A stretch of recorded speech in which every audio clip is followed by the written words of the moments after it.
Alhamdulillah, wala hawla wala quwwata illa billah. Allahumma salli wa sallim ala sayyidina wa maulana Muhammad miftahi babi rahmatillah adada ma fi ilmillah, salatan wa salaman daimaini bidawami mulkillah wa ala alihi wa sahbihi wa mawala amma ba'd. Ma'asyiral hadirin rahimakumullah. Bacaan kitab Al-Qirtas masih melanjutkan fasal yang pertama. Qala al-muallif rahimahullahu ta'ala wa nafa'ana bi ulumil fiddarin amin. Al-faslul awwalu fi fadail dzikri wal hathi alaih. Fasal yang pertama adalah keutamaan zikir dan anjuran atas zikir. Ila qala al-muallif rahimahullahu ta'ala wa nafa'ana bi ulumil fiddarin amin. Wa Malikin annahu balaghahu anna Isa ibn Maryam alaihi salam qala la tukthirul kalama bi ghairi dzikrillah fataksuwa qulubukum wa innal qalbal qawasiya ba'idun min Allah walakin la ta'lamun wa la tanzuru fi dhunubin nasi ka'annakum arbabun wanzuru fi dhunubikum ka'annakum 'abidun fa innaman nasu mubtala wa mu'afa farhamu ahlal bala'i wa rahmatullahi alal afiyah. Wa Malik, dan diriwayatkan dari Imam Malik, annahu balaghahu, bahwasanya sampai kepada Imam Malik sebuah riwayat, anna Isa bin Maryam alaihissalam, bahwasanya Nabi Isa bin Maryam alaihissalam Nabi Isa mengatakan. Jadi ini riwayat dari Imam Malik, di mana Imam Malik sampai kepadanya sebuah riwayat dari Nabi Isa bin Maryam. Nabi Isa mengatakan, la tukthirul kalama bi ghairi dzikrillah. La tukthirul kalama, janganlah kalian memperbanyak omongan. Bi ghairi dzikrillah, tanpa zikir kepada Allah. Maksudnya, kalau bahasa kitanya ini, maaf, Nabi Isa mengatakan jangan banyak omong tanpa zikir kepada Allah Subhanahu wa ta'ala. Karena lesan ini Allah ciptakan untuk kita, bukan agar kita menggunakannya cuma buat ngomong aja. Apalagi kalau kita ingat tentang tujuan diciptakannya jin manusia. Sebagaimana Allah berfirman dalam Al-Quran, a'udzubillahi minasyaitonir rajim, wa ma khalaqtul jinna wal insa illa liya'budun. Dan tidak aku ciptakan jin dan manusia kecuali untuk menyembah kepadaku. Lesan ini Allah ciptakan juga untuk beribadah, bukan untuk ngobrol yang bukan-bukan. Nah, menjaga lesan ini perkara yang sangat berat. Katakan al-lisan jirmuhu shaghir wa jirmuhu kabir. Lesan ini bentuknya kecil, wajurmuhu, tapi akibat dari lesan itu sangat besar. Orang sakit hati ya karena lesan. Orang akur jadi gak akur ya karena lesan. Orang terhina ya karena lesan. Orang tertipu ya karena lesan. Bahkan orang bunuh-bunuhan ya karena lesan. Semuanya ini dimulai dari lesan. Berat kita menjaga lesan. Kecil memang kelihatannya, tapi akibatnya sangat besar. Sampai Imam Syafi'i di dalam syairnya, beliau mengatakan, ihfaz lisanaka ayyuhal insan la yaldagannaka innahu dhu'ban. Jagalah lesanmu wahai manusia, kata Imam Syafi'i, innahu dhu'ban, Sesungguhnya lesan itu seperti ular yang besar. Ular seperti ular yang besar. La yadabannaka innahu tu'ba. Jangan sampai menipu. Lesan itu ular. Kita kalau lihat ular besar kan mesti lari. Gak mungkin kita bermain-main dengan ular yang sangat besar itu. Kita akan menjaga diri kita dari bahaya ular itu. Menjaga dirinya kita dari bahaya lesan kita sendiri itu harus sama seperti menjaga dirinya kita dari bahaya ular yang besar ketika kita melihatnya. Gak mungkin kita sembarangan sama ular yang besar. Besar ularnya, panjangnya mungkin 20 meter, lebarnya 1 meter. Takutnya luar biasa. Ini lebih dahsyat dari itu. Lesan. Kafir maqabir min qadiri lisani. Berapa banyak orang-orang di kuburan terbunuh oleh lesannya sendiri. Makanya kita diperintahkan untuk selalu menjaga lesan itu. Diceritakan dulu ini ada sepasang suami istri. Sepasang suami istri pelit-pelit. Suaminya pelit, istrinya pelit. Nah ini kalau orang tua mengatakan tumbuh ketemu tutup, biasanya kan enggak. Suaminya agak perhitungan, istrinya enggak, istrinya perhitungan, suaminya enggak. Ini enggak, sama-sama pelit. Suatu ketika suami istri yang pelit-pelit itu tadi ingin mencari budak, mau beli budak, beli orang. Keluar dari suami istri ini, cari toko budak. Setelah dapat toko budak, suami istri tadi masuk ke toko budak tersebut. Apa yang dikatakan suami istri? Kami ini nyari budak yang paling murah. Jadi kita ini kalau nyari barang belum apa-apa cari yang paling murah, kita termasuk orang yang agak-agak cari yang paling murah. Ditunjukkan sama yang punya budak, ini budak harga sekian, oh masih kurang murah. Ditunjukin lagi, oh masih kurang murah. Beberapa budak disodorkan, tetap harganya kurang murah. Akhirnya suami istri tadi tanya, ada nggak sisa budak lagi? Ada di belakang. Tapi budak itu setiap dibeli pasti sama pembelinya dikembalikan. Coba mana? Dikeluarkan budaknya, ternyata masih muda, badannya sehat. Berapa ini harganya? Kata pemilik tokonya, terserah ini. Ini pokoknya budak, setiap dibeli gak lama pasti dikembalikan. Kata pemilik tokonya, terserah udah mau dibeli berapa, ditawar jadi yang penting murah, dibeli. Setelah dibawa ke rumah, paginya suami istri tadi keluar dari kamar, bangun tidur, lihat rumah semuanya sudah bersih. Kata suami istri, wah rezeki nih, kita dapat budak murah tapi kerjanya bagus. Akhirnya siang-siang setelah suaminya keluar dari rumah, budak tadi ngomong sama istrinya, Ibu, saya lihat suami ibu ini mau selingkuh, dia mau nikah lagi. Kata istrinya, wah ini kayaknya penyakit budaknya ini, suka ngomong yang enggak, makanya setiap dibeli pasti dibalikin. Kata istrinya, oh enggak, saya enggak percaya, saya udah hidup bertahun-tahun sama suami saya, enggak pernah saya lihat suami saya selingkuh. Saya lihat suami saya ini setia. Apa kata budaknya? Ya terserah, mau percaya mau enggak silakan, cuman saya ini punya mantra, punya amalan, punya resep.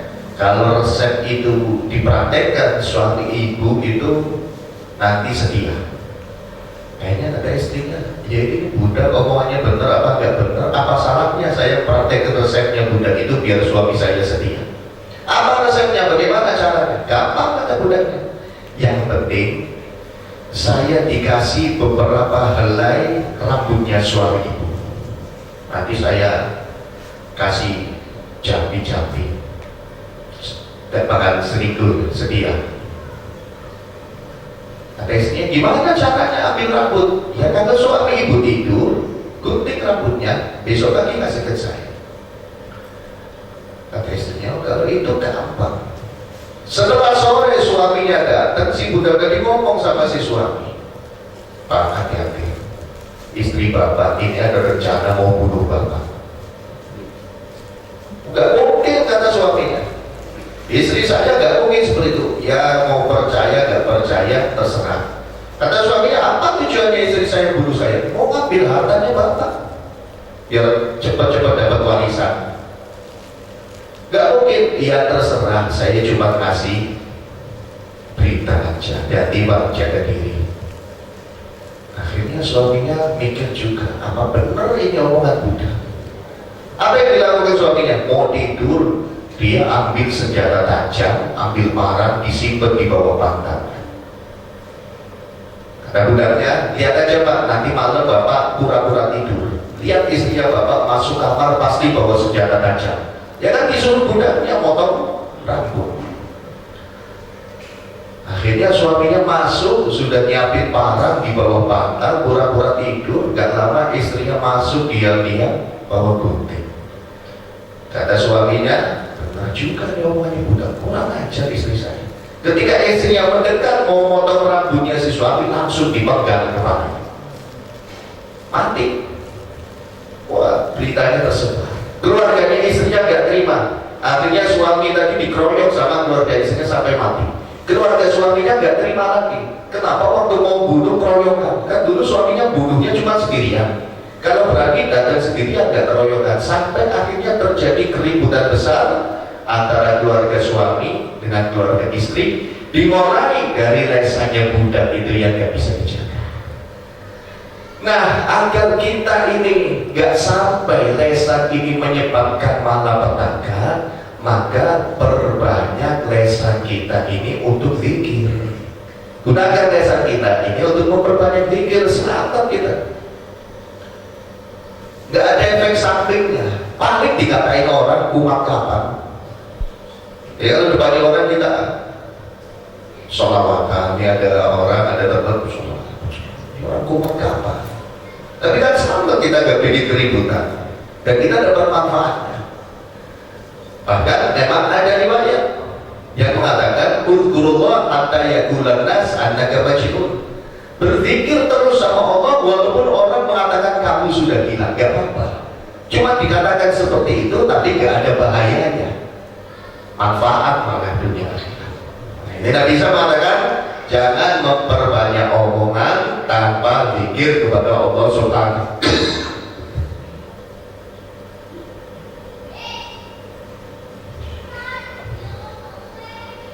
Bila dizikirlah tanpa zikir kepada Allah, fataswa qulubukum, maka akan menjadi keras hati-hati kalian. Orang yang banyak omong, gak zikir, hatinya keras. Hatinya keras ini naudzubillah. Orang hatinya keras ini susah sendiri hidupnya. Sedikit-dikit marah, sedikit-dikit tersinggung, merasa dia yang paling benar, orang lain salah semua. Dinasehati gak terima, dengar ayat Quran hatinya gak bergetar sama sekali. Dengar nasihat gak ada setruman sama sekali di dalam hatinya. Nah ini hati yang keras. Agar hati kita gak keras, perbanyak zikir. Sebagaimana kemarin ada yang tanya kepada Imam Hasan Basri kalau tidak salah, ada orang mengatakan hati saya keras. Bagaimana biar hati saya lembut? Adikhu bizikri, lembutkan hati itu dengan zikir. Jadi hati ini nggak mungkin bisa lembut dengan sendirinya. Salah satu cara untuk melembutkan hati adalah dengan memperbanyak zikir kepada Allah Subhanahu wa Ta'ala. Orang yang banyak zikir hatinya lembut, terutama sholawat. Orang sholawat tadi ada, yang lain marah-marah, yang lain pusing, udah sholawat. Insya Allah rezeki datang, orang yang baik-baik dekat sama kita, urusan jadi beres dengan memperbanyak zikir kepada Allah Subhanahu wa Ta'ala. Wa innal qalbal qasiyya ba'idun minallah walakin la ta'lamun. Dan sesungguhnya hati yang keras itu jauh dari Allah walakin la ta'lamun. Tapi manusia, Anda semua ini nggak mengetahui hal itu, nggak merasakan. Karena memang orang yang hatinya punya penyakit, dia rata-rata nggak sadar, kecuali orang-orang tertentu. Tapi kalau badan sakit, semuanya sadar. Perut gak enak, tahu nih, perut saya gak enak, langsung ke dokter. Mata gak enak, langsung periksa atau cari obat makan. Gigi sakit, uring-uringan. Tapi hati berpenyakit, hati keras, hati sombong, hati ujub, jarang yang sadar. Nah terus bagaimana? Kalau kita udah nggak sadar, ya susah obatinya. Nah, sadar nggak sadar, kalau kita memperbanyak zikir kepada Allah, di antara manfaatnya hati akan semakin baik. Di antara manfaat zikir itu hati akan semakin baik. Orang itu kalau hatinya baik, semua yang keluar dari tubuhnya baik. Semua yang keluar dari tubuhnya baik. Orang kalau hatinya baik, gak keras, mata otomatis terjaga, gak mau lihat hal-hal yang haram. Kalau hatinya baik, telinga ini milih-milih omongan apa yang mau didengerin. Kalau hatinya baik, lesan gak sembarangan ngucapin ucapan. Kalau hatinya baik, tangannya, kakinya semuanya jadi baik. Karena memang hati inti dari kehidupan manusia itu hati. Sebagaimana di dalam hadis Nabi SAW bersabda, ala inna fil jasadi mudghatan. Ketahuilah di dalam tubuh ini ada gumpalan. Idza soluhan jasadu kullu. Apabila gumpalan itu baik, maka semua badannya baik. Wa idza fasadal jasadu kullu. Kalau gumpalan itu sudah rusak, maka semua pun rusak. Omongannya rusak, perilakunya rusak, semuanya rusak. Tapi kalau gumpalan itu baik, semuanya baik. Apa gumpalan tersebut? Ala wahiyal qalbu. Ketahuilah segumpal atau gumpalan tersebut yang ada di dalam tubuh adalah hati. Makanya agar lesan kita baik, penilaian kita baik, semuanya baik, bahkan nasib pun jadi baik dunia akhirat. Perbanyak zikir kepada Allah Subhanahu wa ta'ala. Wala tanzuru fi dzunubin nas. Nabi Isa mengatakan, janganlah kalian melihat dalam dosa-dosanya orang lain. Dosanya orang lain jangan dibahas. Kesalahan orang lain jangan dibahas, apalagi diumbar. Kadang kita ngeri. Sosial media ini sekarang ngeri sekali. Orang sengaja kadang bikin channel YouTube cuma mau nyari-nyari kesalahan orang lain, kemudian diumbar. Setelah diumbar, dia merasa bangga, hebat saya ini sudah bisa nyari kesalahan orang lain. Padahal itu nggak boleh. Seandainya kita tahu ada orang melakukan sebuah kesalahan, kita tegur langsung orangnya, bukan diumbar di depan umum, bukan disebarkan ke sana kemari. Kita tegur orangnya biar orang itu berubah. Kalau belum bisa tegur, ya diem. Itu bukan ajaran Nabi Sallallahu Alaihi Wasallam, mengumbar-umbar kesalahan orang. Gak ada umar pun, seakan-akan kalian sudah menjadi Tuhan, sudah bisa mengatur kehidupan manusia sampai berani melihat-lihat kesalahan orang lain. Wadhuru fi dhunubikum, lihat dosa-dosa kalian sendiri, kata Nabi Isa. Kita perhatikan dosa kita, sholat kita bagaimana, puasa kita bagaimana, mata kita sudah terjaga apa belum, lesan kita sudah terjaga apa belum, apa yang selama ini kita dengarkan, tangan kita ini untuk apa aja, kaki kita ini sudah melangkah ke tempat mana aja, apa yang masuk ke dalam mulut kita, apakah halal, apakah haram, kemudian sholat anak istri kita, sholat keluarga kita, bagaimana mereka maksiatnya, itu yang diperhatikan. Itu yang menjadi tanggungan kita. Kalau orang lain berbuat salah, jangan dilihat. Seandainya kita lihat, nasihati, rubah kesalahannya. Kalau kita nggak lihat, jangan cari-cari. Sekali lagi, kalau kita nggak lihat, jangan cari-cari. Apalagi cuma baru dengar langsung disebarkan ke orang lain. Untuk bila ini tadi. Enggak, saya nggak nyebarin, cuma nge-share, ya sama aja. bukan seperti itu akhlak yang diajarkan oleh Nabi Muhammad SAW. Orang ini hidupnya semakin ruwet karena semakin jauh dari ajaran Nabi SAW. Mari kita dekatkan lagi ajaran Nabi. Mari kita memasyarakatkan akhlak Nabi SAW. Dan di antara akhlak Nabi itu sebagaimana yang dilakukan oleh as-salafun as-shalihun. Apa yang dilakukan as-salafun as-shalihun? Dikatakan jangan memperbanyak debat, tapi perbanyak amal. Orang lain mau nilai apa, orang lain mau punya pendapat apa, silahkan. Yang penting mari kita perbaiki diri kita perbaiki amal kita perbaiki hubungan kita dengan Allah Subhanahu wa Ta'ala. Ka'annakum abidun, seakan-akan kalian ini budak. Budak itu kan pasti takut terhadap majikannya, luar biasa, takut dipecat. Nah memang kita kan budak. Kita ini hamba Allah Subhanahu wa Ta'ala. Mudah-mudahan kita diaku oleh Allah sebagai hambanya. Takut-takut kita udah dipecat, udah jadi aku lagi oleh Allah sebagai hambanya. Karena yang namanya hamba itu harus nurut sama majikannya. Kalau nggak nurut kan bisa dipecat. Jangankan hamba, karyawan nggak nurut aja kan bisa dipecat. Nah kita ngaku hamba Allah, coba kita hitung ini. Selama hidup kita lebih sering nurut sama Allah atau lebih sering maksiat sama Allah? Selama hidup ini kita lebih sering taat sama Allah atau lebih sering membangkang sama Allah? Selama hidup ini buat apa hidup kita? Lebih sering ngasih manfaat sama orang lain atau lebih sering merugikan orang lain? Selama ini kita hidup apa yang sudah diperjuangkan untuk agama Allah Subhanahu wa Ta'ala? Mari kita koreksi. Karena memang kita ini hambanya Allah yang mudah-mudahan gak dipecat sama Allah Subhanahu wa Ta'ala. Fa'innaman nasu mubtala wa mu'afa. Sesungguhnya manusia itu secara garis besar hanya hidup di antara dua, mubtala, orang yang lagi dikasih bala, wa mu'afa, dan yang lagi diselamatkan sama Allah. Orang maksiat itu termasuk orang yang lagi dikasih bala sama Allah.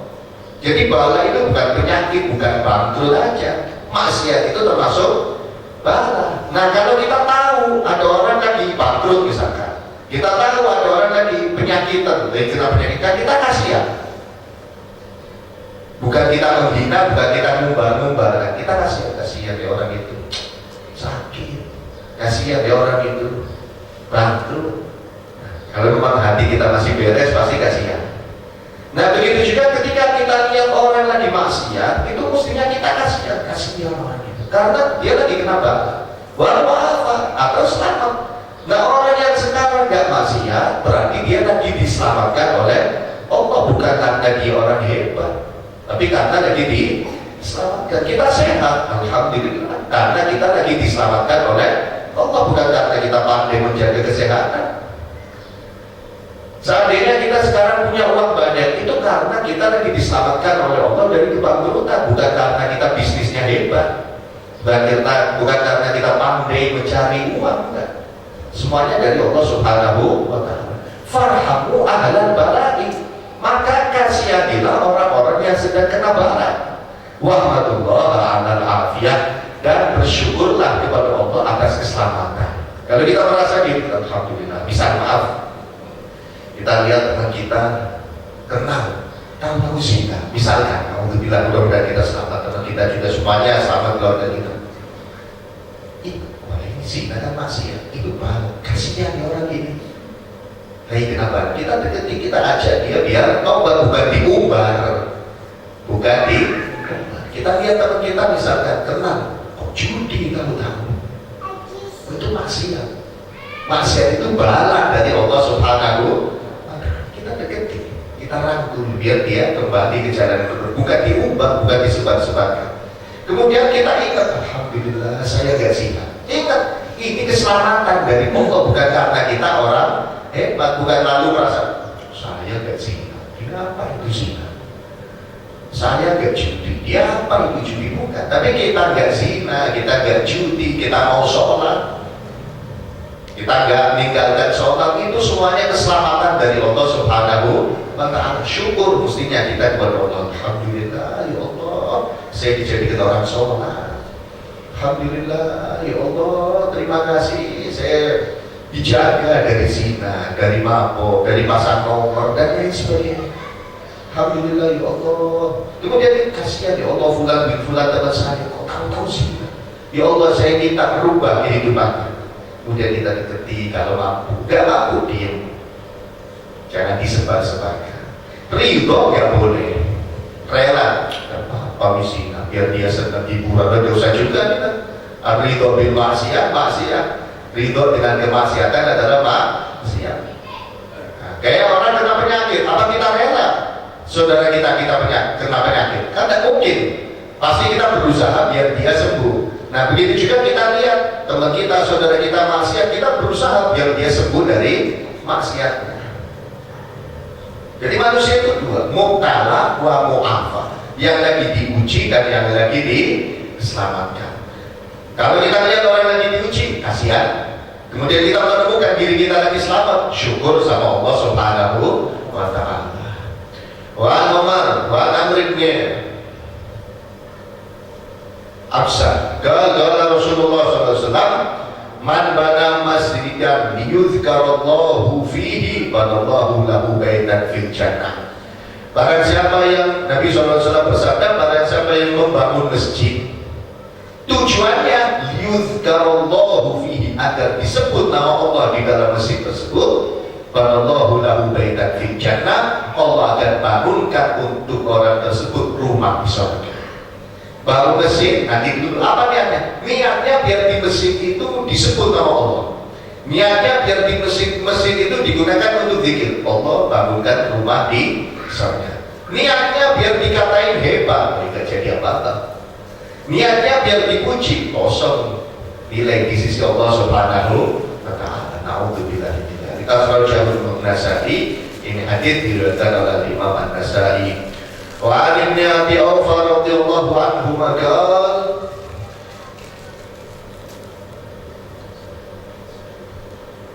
wallahu a'lam bis-shawab. Ya Rabbana tarafna bi annana tarafna wa annana ashrafna fatub alaina tawbatan silu kulla hawba wastur lana awrati wa aminir ru'ati wa fir liwalidina rabbi wa mauludina wa ahli wa ikhwani wa sairil khilani wa kulli mahabba ujiratin as-suhbah wal muslimina ajma'ina rabbi isma farla la biktisabi minna bil mustafa rasuli nahda bi kulli suli bil mustafa rasuli bil mustafa rasuli nahda bi kulli suli shala wa salam rabbi alaihi adal habbi wa alihi wa sahbihi adada rasi sahbihi walhamdulillah fil bati wa tanani. Malam Sabtu ini insyaallah di tempat ini diadakan majelis pembacaan sholawat mughoriyah, dan majelis ini untuk laki-laki perempuan. Laki-laki sini, perempuan di sebelah. Dimulai jam 8 pembacaan sholawat, kemudian taklim. Insya Allah sebelum jam 9, maksimal jam 9 majelis sudah selesai. Jam 8 mulai, jam 9 selesai. Laki-laki dan perempuan mulai malam Sabtu ini, dan insya Allah istiqomah manfaat dunia dan dunia berkuliah soleh wa ila hadratil Nabi Muhammad sallallahu alaihi wasallam. Al-Fatihah.